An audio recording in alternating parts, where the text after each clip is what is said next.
Hello guys, आप सबका एक बार फिर से स्वागत है। तो आज हम बनाने वाले बहुत ही स्वादिष्ट और आसान तरीके से एगलेस पैनकेक्स। तो ऐसी ही स्वादिष्ट रेसिपी की वीडियोस के लिए मेरे चैनल को सब्सक्राइब कीजिए और बेल आइकन को ज़रूर प्रेस कीजिए।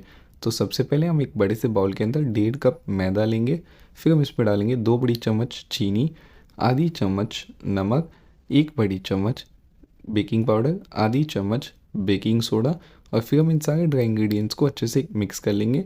फिर हम इसके अंदर 2 बड़ी चम्मच मेल्टेड बटर या ऑयल डालेंगे, 1 छोटी चम्मच वेनिला एसेंस, आप कोई भी फ्लेवर या एसेंस डाल सकते हो।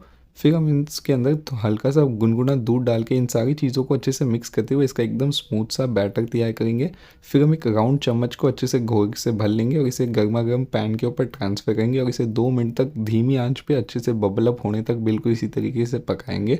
और उसके बाद में हम एक स्पैचुला की मदद से इसे फ्लिप करके इसे दूसरी तरफ से भी 2 मिनट के लिए पकाएंगे।